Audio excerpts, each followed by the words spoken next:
Buenos días, mi nombre es Wendy Jimena León Heredia del Grupo Auxiliar Contable Nocturno. En la clase de hoy de Contabilidad Administrativa vamos a ver los requisitos que debe contener el documento para la constitución de una sociedad. Hay que tener en cuenta que son 18 requisitos. Como primer requisito debemos tener en cuenta apellido, nombre, identificación y domicilio de los socios o accionistas.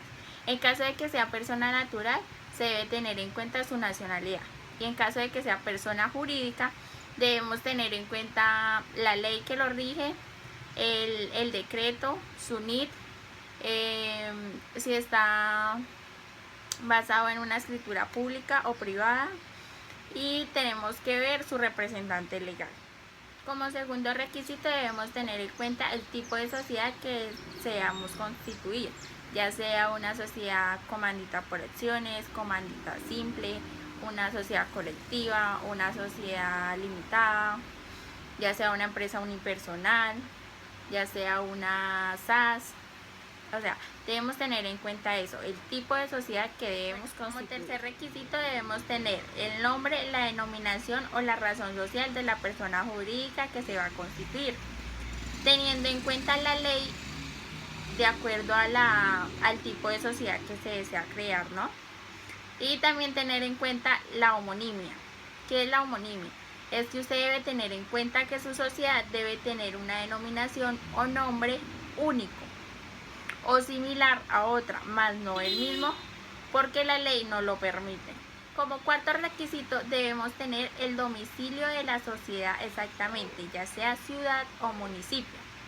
Este debe estar diligenciado donde se va a desarrollar la actividad de la sociedad.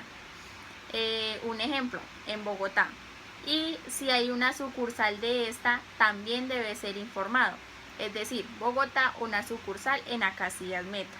Nuestro quinto requisito se trata del objeto social, es decir, la actividad que va a ser desarrollada por la persona jurídica.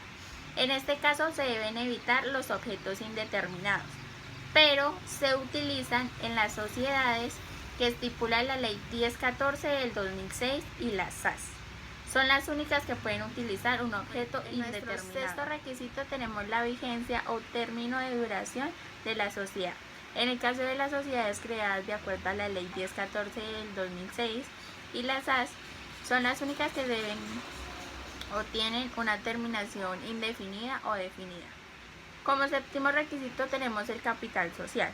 Este se debe estipular el capital que será aportado y de qué forma se va a distribuir, ya sean cuotas, acciones, partes de interés o valor igual nominal. Bueno, en el requisito número 10 tenemos a la sociedad de comandita simple, a la sociedad colectiva y a la sociedad limitada, las cuales deben especificar el valor del aporte de cada socio y el número de cuotas o partes de interés que le corresponden a cada uno.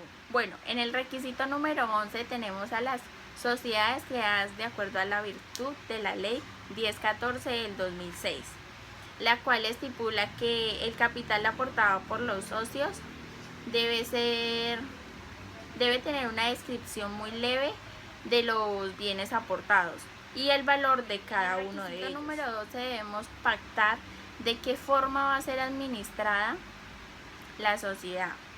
Entonces se debe tener en cuenta los representantes legales, los administradores, la junta de socios, la asamblea de accionistas y demás que van a conformar nuestra sociedad. Bueno, en el requisito número 13 tenemos a las sociedades que en virtud fueron creadas con la Ley 1014 del 2006, las cuales no pactaron o una facultad de cargo. Entonces es allí donde los administradores entran a practicar y a desarrollar estas actividades o facultades. Respecto al requisito número 14 debemos tener en cuenta el término y la forma en que vamos a convocar a la junta de socios o a la asamblea de accionistas, ya sea por secciones ordinarias o extraordinarias. Con respecto al requisito número 15 se debe tener en cuenta la fecha en la que se van a realizar los inventarios, los balances generales y la forma en que se va a distribuir las utilidades. Número 16 se debe tener en cuenta las causales de disolución de nuestra sociedad y la forma en que va a ser distribuida la liquidación.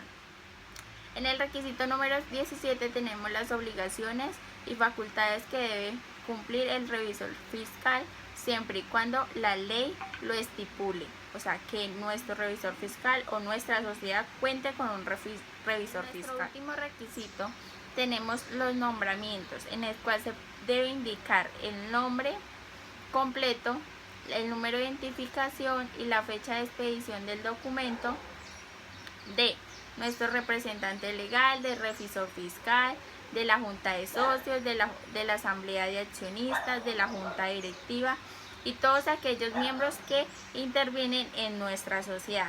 Además de esto se debe adjuntar una carta de aceptación de cada uno y el documento y la copia del documento de cada uno. Debe tener en cuenta que esta cláusula no es obligatoria, pero es muy importante para la creación de nuestra sociedad. En caso de problemas o conflictos a futuro, es mejor tener todo estipulado y en orden de acuerdo a la ley. Muchas gracias, este fue mi video y espero les haya gustado.